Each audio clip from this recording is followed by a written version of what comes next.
L'expression n'est pas le droit de tout faire. Il faut faire attention.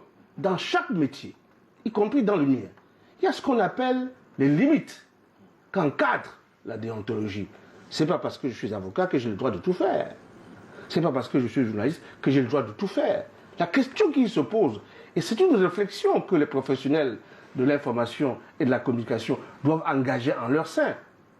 Où se trouvent les limites de l'exercice de leur métier? Activistes, lanceurs d'alerte ou journalistes? C'est un questionnement, c'est un débat que nous devons avoir le courage, n'est-ce pas, de déclencher, n'est-ce pas, dans ce pays. Qui a mis la bombe entre les mains de Martinez Zogo? Qui? Si vous voulez répondre à cette question, il y a 3 pistes qui s'ouvrent à nous. Vous voyez? Et ce sont des pistes qui sont sur la place publique.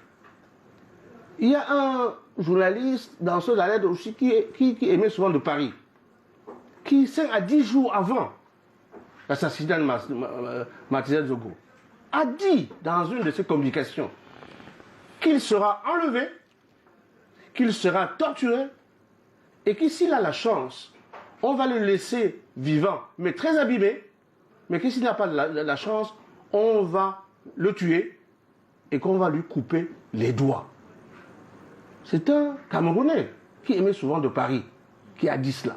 Quand vous écoutez, quand j'ai entendu sur YouTube sa communication dans le cadre des dossiers noirs du samedi soir, je me suis dit, mais enfin, de quoi parle-t-il? De quoi parle-t-il? Et quelques jours plus tard, Martinez Zogo a été enlevé, il a été sauvagement torturé et il a été assassiné et on lui a coupé, n'est-ce pas, les doigts. Deuxième piste que je voulais, n'est-ce pas, indiquer. La seconde piste vient de Martinez Zogo lui-même. Quand vous écoutez sa dernière émission, il dit des choses terribles. Il dit des choses terribles. Il met en cause un haut officier, un haut gradé de notre armée, et il indique qu'il a, officier supérieur. Qu'il a des documents, il va parler de lui. Demain. Il va parler de lui le lendemain, il va parler de lui, et que la seule façon pour éviter qu'il ne parle de lui, c'est de le tuer. Ça, c'est une piste. Peut-être, il a dit, effectivement. Mais je ne dis pas peut-être, je sais que les téléphones de Martinez Zogo sont en train de nous révéler beaucoup de choses. Moi, je ne vais pas relever les secrets de l'enquête. Troisième piste. 5 jours après l'assassinat, n'est-ce pas, de Martinez Zogo, il y a un journaliste expérimenté, enseignant de journalisme.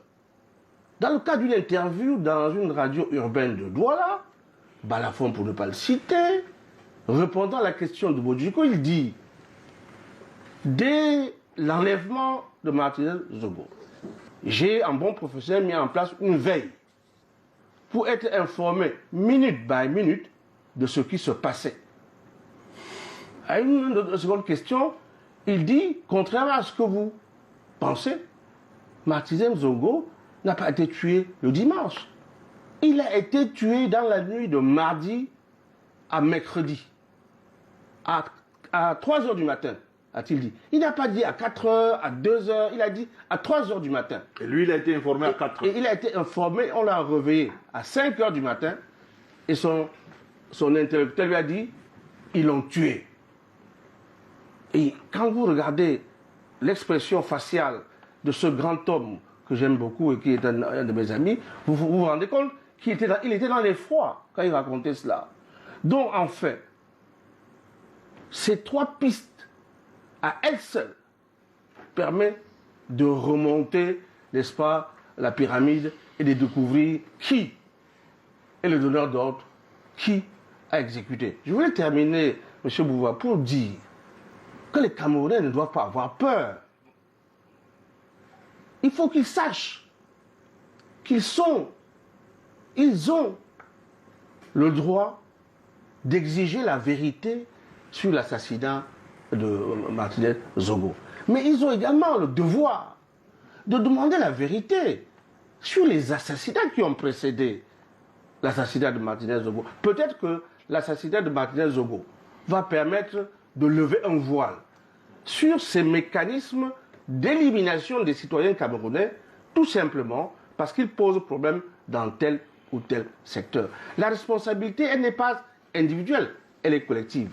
Sur l'enquête, monsieur Bouba, je voulais dire qu'il faut arrêter, n'est-ce pas, de mettre en cause, n'est-ce pas, les enquêteurs qui font un excellent travail, de dire des choses inexactes sur le fait que le parquet n'aurait pas ouvert une enquête. Le parquet a ouvert une enquête. Le parquet a donné des instructions. Les enquêtes sont en cours. Les gens sont entendus. Contrairement à ce que j'entends ici et là. Les gens sont entendus. Laissons l'instruction, cette enquête se poursuivre. Et le parquet communiquera s'il y a lieu le moment venu.